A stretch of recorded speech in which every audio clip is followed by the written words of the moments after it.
Súmula 101. O mandado de segurança não substitui a ação popular. Súmula 102.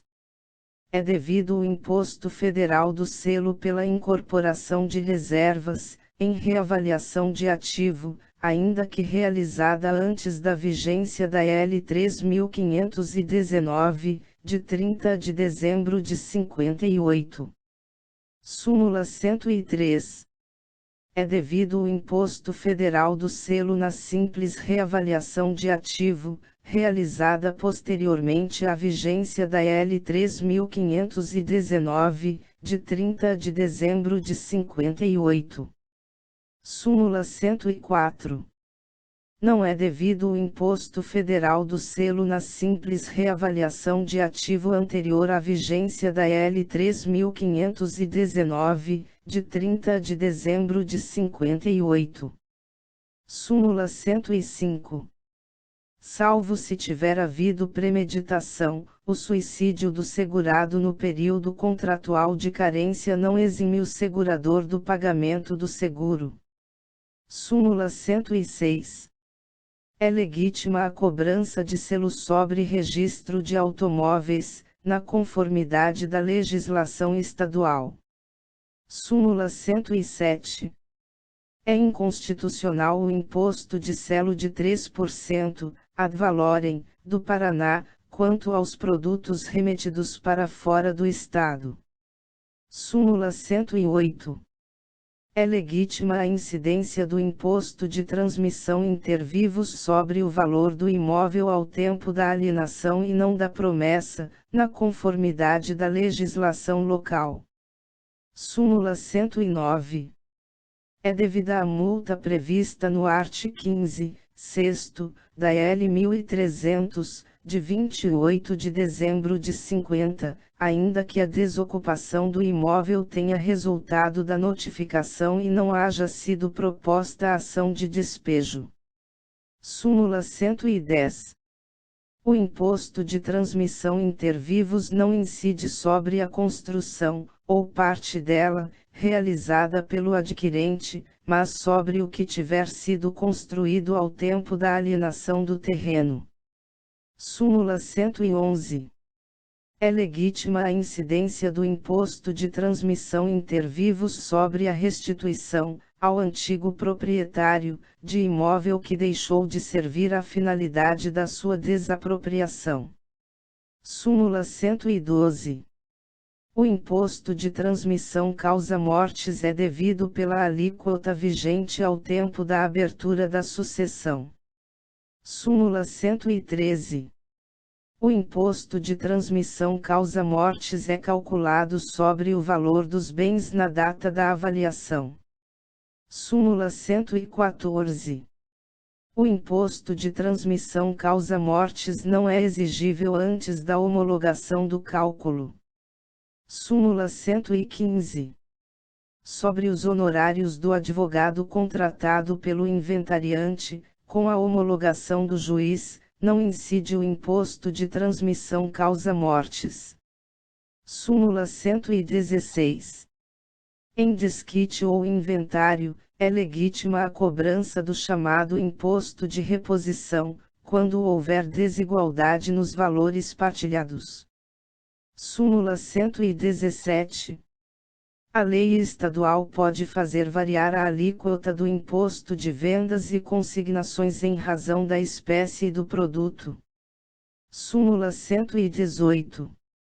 Estão sujeitas ao imposto de vendas e consignações as transações sobre minerais, que ainda não estão compreendidos na legislação federal sobre o imposto único. Súmula 119. É devido o imposto de vendas e consignações sobre a venda de cafés ao Instituto Brasileiro do Café, embora o lote, originariamente, se destinasse à exportação. Súmula 120. Parede de tijolos de vidro translúcido pode ser levantada a menos de 1,5 m do prédio vizinho, não importando servidão sobre ele. Súmula 121. É vedada a capitalização de juros, ainda que expressamente convencionada. Súmula 122. O enfiteuta pode purgar a mora enquanto não decretado o comiço por sentença. Súmula 123. Sendo a locação regida pelo D. 24.150, de 20 de abril de 34, o locatário não tem direito à purgação da mora prevista na L. 1300, de 28 de dezembro de 50. Súmula 124. É inconstitucional o adicional do Imposto de Vendas e Consignações cobrado pelo Estado do Espírito Santo sobre cafés da cota de expurgo entregues ao Instituto Brasileiro do Café. Súmula 125. Não é devido o imposto de vendas e consignações sobre a parcela do imposto de consumo que onera a primeira venda realizada pelo produtor. Súmula 126. É inconstitucional a chamada taxa de aguardente, do Instituto do Açúcar e do Álcool. Súmula 127. É indevida a taxa de armazenagem, posteriormente aos primeiros 30 dias, quando não exigível o imposto de consumo, cuja cobrança tenha motivado a retenção da mercadoria. Súmula 128. É indevida a taxa de assistência médica e hospitalar das instituições de previdência social. Súmula 129. Na conformidade da legislação local, é legítima a cobrança de taxa de calçamento. Súmula 130. A taxa de despacho aduaneiro, art. 66 da L. 3244, de 14 de agosto de 57, continua a ser exigível após o DEC Legisla 14, de 25 de agosto de 60, que aprovou alterações introduzidas no Acordo Geral sobre Tarifas Aduaneiras e Comércio, GATT. Súmula 131. A taxa de despacho aduaneiro, art. 66 da L. 3244, de 14 de agosto de 57, continua a ser exigível após o DEC Legisla 14, de 25 de agosto de 60, mesmo para as mercadorias incluídas na vigente lista terceira do Acordo Geral sobre Tarifas Aduaneiras e Comércio, GATT. Súmula 132. Não é devida a taxa de previdência social na importação de amianto bruto ou em fibra. Súmula 133. Não é devida a taxa de despacho aduaneiro na importação de fertilizantes e inseticidas. Súmula 134. A isenção fiscal para a importação de frutas da Argentina compreende a taxa de despacho aduaneiro e a taxa de previdência social. Súmula 135. É inconstitucional a taxa de eletrificação de Pernambuco. Súmula 136. É constitucional a taxa de estatística da Bahia. Súmula 137. A taxa de fiscalização da exportação incide sobre a bonificação cambial concedida ao exportador. Súmula 138. É inconstitucional a taxa contra fogo, do Estado de Minas Gerais, incidente sobre prêmio de seguro contra fogo. Súmula 139. É indevida a cobrança do imposto de transação a que se refere a L. 899, de 1957, art. 58, quarta, letra I, do antigo Distrito Federal. Súmula 140. Na importação de lubrificantes é devida a taxa de previdência social. Súmula 141. Não incide a taxa de previdência social sobre combustíveis. Súmula 142. não é devida a taxa de previdência social sobre mercadorias isentas do imposto de importação. Súmula 143. Na forma da lei estadual, é devido o imposto de vendas e consignações na exportação de café pelo estado da Guanabara, embora proveniente de outro estado. Súmula 144.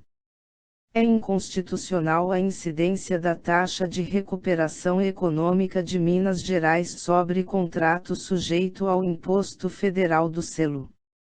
Súmula 145.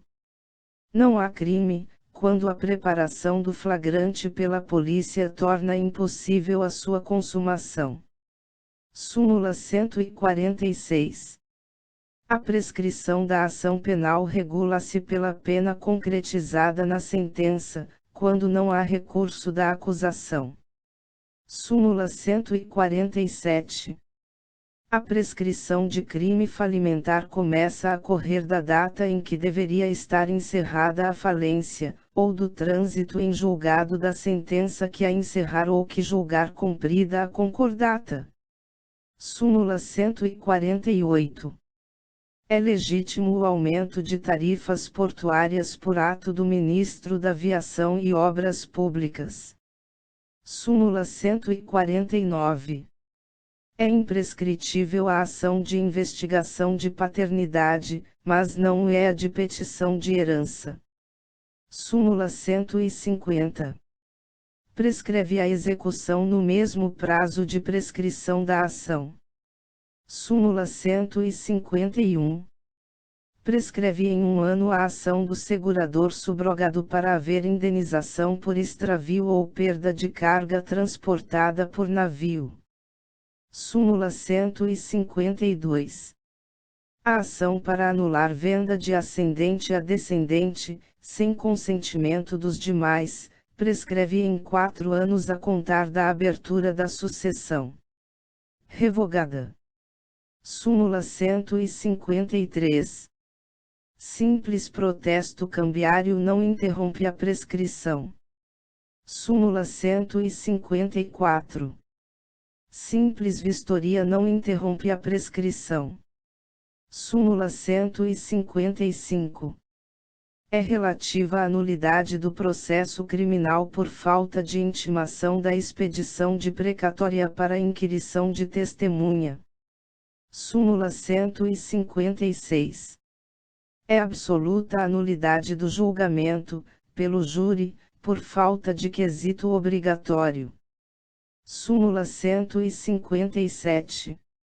É necessária prévia autorização do Presidente da República para desapropriação, pelos Estados, de empresa de energia elétrica. Súmula 158. Salvo estipulação contratual averbada no registro imobiliário, não responde o adquirente pelas benfeitorias do locatário.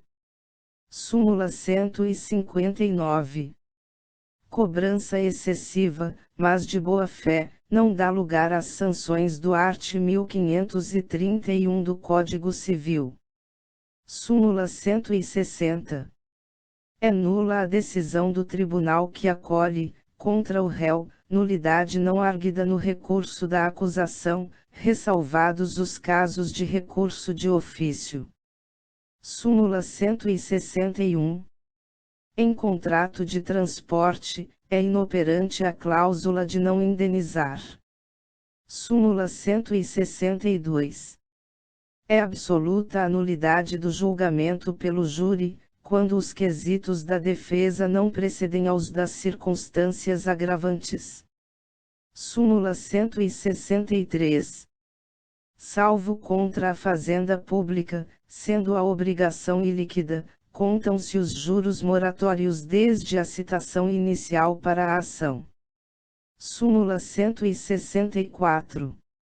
No processo de desapropriação, são devidos juros compensatórios desde a antecipada emissão de posse, ordenada pelo juiz, por motivo de urgência. Súmula 165. A venda realizada diretamente pelo mandante ao mandatário não é atingida pela nulidade do art. 1133, segunda, do Código Civil. Súmula 166. É inadmissível o arrependimento no compromisso de compra e venda sujeito ao regime do DL 58, de 10 de dezembro de 37. Súmula 167. Não se aplica o regime do DL 58, de 10 de dezembro de 37, ao compromisso de compra e venda não inscrito no registro imobiliário, salvo se o promitente vendedor se obrigou a efetuar o registro. Súmula 168. Para os efeitos do DL 58, de 10 de dezembro de 37, admite-se a inscrição imobiliária do compromisso de compra e venda no curso da ação. Súmula 169. Depende de sentença a aplicação da pena de comisso. Súmula 170. É resgatável a antítese instituída anteriormente à vigência do Código Civil. Súmula 171. Não se admite, na locação em curso, de prazo determinado, a majoração de encargos a que se refere a L 3844, de 15 de dezembro de 60. Súmula 172. Não se admite, na locação em curso, de prazo determinado, o reajustamento de aluguel a que se refere a L 3085, de 29 de dezembro de 56. Súmula 173. Em caso de obstáculo judicial admite-se a purga da mora, pelo locatário, além do prazo legal. Súmula 174. Para a retomada do imóvel alugado, não é necessária a comprovação dos requisitos legais na notificação prévia. Súmula 175. Admite-se a retomada de imóvel alugado para uso de filho que vai contrair matrimônio. Súmula 176. O promitente comprador, nas condições previstas na L 1300, de 28 de dezembro de 50, pode retomar o imóvel locado. Súmula 177. O cessionário do promitente comprador, nas mesmas condições deste, pode retomar o imóvel locado. Súmula 178. Não excederá de 5 anos a renovação judicial de contrato de locação, fundada no D 24.150, de 20 de abril de 34. Súmula 179. O aluguel arbitrado judicialmente nos termos da L 3085, de 29 de dezembro de 56, art. 6º, vigorará a partir da data do laudo pericial. Súmula 180. Na ação revisional do art. 31 do D 24.150, de 20 de abril de 34, o aluguel arbitrado vigorará a partir do laudo pericial. Súmula 181. Na retomada, para construção mais útil de imóvel sujeito ao D 24.150, de 20 de abril de 34, é sempre devida indenização para despesas de mudança do locatário. Súmula 182.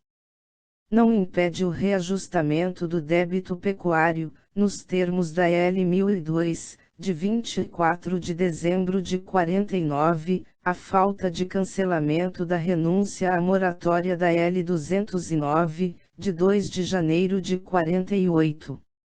Súmula 183. Não se incluem no reajustamento pecuário dívidas estranhas à atividade agropecuária. Súmula 184. Não se incluem no reajustamento pecuário dívidas contraídas posteriormente a 19 de dezembro de 46. Súmula 185. Em processo de reajustamento pecuário, não responde a União pelos honorários do advogado do credor ou do devedor. Súmula 186. Não infringe a lei a tolerância da quebra de 1% no transporte por estrada de ferro, prevista no Regulamento de Transportes. Súmula 187. A responsabilidade contratual do transportador, pelo acidente com o passageiro, não é elidida por culpa de terceiro, contra o qual tem ação regressiva. Súmula 188. O segurador tem ação regressiva contra o causador do dano, pelo que efetivamente pagou, até ao limite previsto no contrato de seguro. Súmula 189. Avais em branco e superpostos consideram-se simultâneos e não sucessivos. Súmula 190. O não pagamento de título vencido há mais de 30 dias, sem protesto, não impede a concordata preventiva. Súmula 191. Inclui-se no crédito habilitado em falência a multa fiscal simplesmente moratória. Súmula 192. Não se inclui no crédito habilitado em falência a multa fiscal com efeito de pena administrativa. Súmula 193. Para a restituição prevista no art. 76, segundo, da Lei de Falências, conta-se o prazo de 15 dias da entrega da coisa e não da sua remessa. Súmula 194. É competente o Ministro do Trabalho para a especificação das atividades insalubres. Súmula 195. Contrato de trabalho para obra certa, ou de prazo determinado, transformar-se em contrato de prazo indeterminado, quando prorrogado por mais de 4 anos. Súmula 196. Ainda que exerça atividade rural, o empregado de empresa industrial ou comercial é classificado de acordo com a categoria do empregador.